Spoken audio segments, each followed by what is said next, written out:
I personally think they've been around for years, and they're documenting what's going on Earth. For what reason, I don't know. And when I came in on this thing, I had my trigger depressed, ready to shoot, and it just took off. But I knew now, like I said, that this was not an ordinary airplane. This is something far beyond anything we're on, even on the drawing board. Mach 10. No way. I'm sure that the Russians have incidents like this, and I'm sure that others. I know that have been reported from Peru and Argentina and other countries, and even Iran had one that they talked about. So you know this is too universal to be a singular incident. This is just one of many. If there is a reason for closing it and putting it secret, it's because they're afraid that people will panic, because they're afraid of aliens and the War of the Worlds and things like that. I don't think that's the case, because I don't see any hostile intent in anything they've done so far. Britain's Ministry of Defense has released 4,500 declassified pages of UFO sightings in British airspace.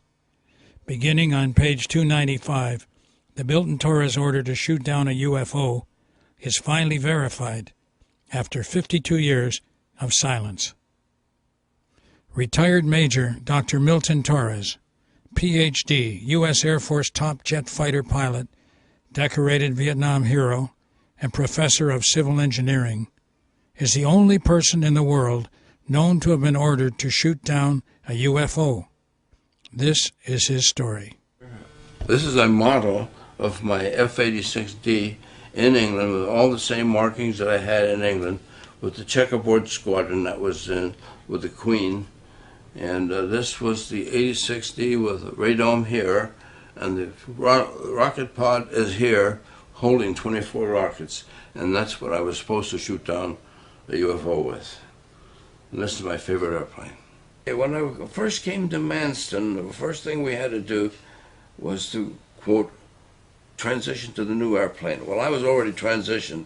I was trained at Perrin Air Force Base in Texas, which did nothing but train F-86D pilots. Okay, when I got there, we had everybody in the squadron had to get up to speed at the same level. We fired rocketry at Tripoli. We did all kinds of things. Once we finally knew what we were doing, so they say, they put us on alert. That we had to take a share of the alert. This is for the RAF and the USAF, depending on which airplanes were on duty. We would be on alert, waiting to be scrambled. Now the scrambles usually were nothing more than some airliner that was lost, or somebody up there that was in trouble. They wanted us to come up and lead them in. That's usually what happened. When I got this scramble, this is a different story. We were at the end of the runway in our alert shack, waiting for a scramble order, and I got it. It was somewhere near midnight. I remember the exact time, but it was very close to midnight. I scrambled, we got into the airplane and took off. The minute I took off, I checked into the GCI site, which was given to me when I took off. And GCI advised me, pick up a heading of 120 and go gate, which I was already at gate, which means going to afterburner all the way. The soup was so thick, you couldn't see any lights, you couldn't see anything. It was a set of clouds that went from the ground up to 32,000 feet, and I couldn't see a thing. It was one of these pea soup fogs that they had in England at the time. And during these pea soup fogs, this is when they were burning coal mostly in England, and therefore the fogs were really tough. So anyway, the minute I got airborne, actually before I got airborne, they indicated this would be a hot fire measure. Hot fire? I turned and it says, you will be ordered to fire 24 rockets. Well, that's a very heavy order, the kind of order that you demand an authentication. So I picked up my little matrix and went through the authentication procedure, and I looked down and they gave me 2 letters. They said, yes, this is not a problem. that means I have to fire. From that moment on, it was, I didn't know what to hope. This was either a Russian or some aircraft that they wanted to shoot. Were you afraid that you were going to cause World War III? First, my first concern was, Jesus, this is the first shot of World War III. I didn't want to hear that, but nevertheless, that's what ran through my mind. I just went through the motions. I was ordered to fire on this machine, and I was going to fire on it. I was going to salvo rockets, 24 of them. That was my orders, 24 rockets. That's the whole load of shot. So, as far as I was concerned, that was my orders, and that's all I was going to do. And being a good fighter pilot, I thought anyway, I'm going to obey my orders. And just salute and say, yes, sir, and proceed ahead. I had no idea what it was. So we continued on the mission. I selected the rockets. I was ready to go. They advised me to turn on a heading. There'd be a firing. We actually made what they call an intern vector. So that means my wingman was about 5 miles behind me. We would turn on the same vector, and we would come into this, whatever it was, bomber or whatever. They advised me, look on your port side at about 15 miles. That's where it's at. Sure enough, there it was. As big as I said before, as big as an aircraft carrier as far as the blip was concerned. It was an easy lock on, very easy. My radar was telling me that I got about 200 knot overtake on them, over what he was going, and I was going at Mach 0.92, and Mach 1 would be around 750. We couldn't go that fast. At any rate, I had a solid lock, and now came in the target, and it gives you a circle on the radar, and in that circle, they have another little circle, and it has the jizzle band. The jizzle band is the band you see on the radar when it goes round and round, except in our case it was held still because I was locked on. Anyway, as I was going in, I looked up there. My overtake was holding at about 250 to 300 knots, somewhere in that neighborhood, closure rate. And then all of a sudden, I got started to shrink. This means I'm going to tell him. I said, Judy, which means to them that I've got the complete intercept on my own. I'm ready to fire. I pulled the trigger, and nothing happened, but it was coming in, and just about 2 or 3 seconds to go. It's supposed to go into a flat line where I just put the dot on the line, and the radar takes over all computations and fires the missiles if I have it depressed.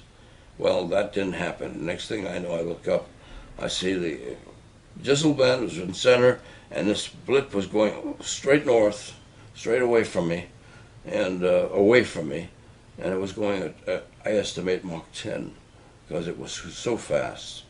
And the RAF told me this time that we've lost our target. He went off our radar completely, and we have a 250-mile scope, and he's gone. And I said, well, he's gone with me too. He's out of range. I'm returning and going home. So I did, and they vectored me to home plate. At any rate, that's when they told me that call me on the landline, and I got the rest of the information on the landline. Then they told me that the British were sending somebody down from London to debrief me, and that's all that happened that day. I landed, went home. The next morning I went to work, and this guy, the spook, comes in, and Ron Kane brings him to me, and I had no idea who he was or what. Anyway, he flashed a card that wasn't national security, but it was an official government bag. And so I expected it might be CIA. Who knows what it was? He was a spook, that's all I knew. So I told him the whole story, and he told me, no uncertain terms, don't tell anybody, that this has been declared top secret, and if you open your mouth to anybody, that includes your commander or your wingman or anybody else, if you open up your mouth to anybody, and he says, we'll get you off of flying status. That was enough for me to be quiet for the rest of the time. In layman's terms, how fast is Mach 10? An SR-71, which is called the Blackbird, is no longer flying for the Air Force, but it was flying at 3,000 miles per hour. Mach 10 is more than like 10,000 miles an hour, 10 times the speed of sound. My Blackbird couldn't fly that, and nothing on the drawing board that we've got now can fly that, except maybe the shuttle as it goes through the atmosphere. So those airplanes, those missiles, would go very high speeds, but not like this one, because this UFO was able to stop and orbit over the ground, come from great speeds to a sudden stop that would kill us. With inertia, we would be strained to the straps, so to speak, with that kind of speed. Yet it could accelerate to 10,000 in no time at all. So this means there's something beyond our propulsion systems. Now, I can imagine in the future that they have magnetic propulsion systems based on gravitation of spheres, such as Jupiter and Venus and Mars and what have you. But we don't have that system yet. Until we're able to harness the gravitational pull, we won't be able to do that. These people are doing something with their propulsion system that we haven't been able to do as yet. That doesn't mean we won't. We probably will.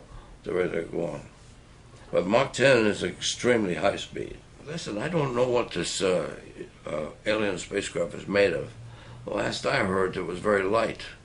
However, we don't have the materials at this time, but we will have, because in the case of the SR-71, those materials were not together. They would leak fuel all the time, and the only thing you had to do is turn the engines on, and then everything.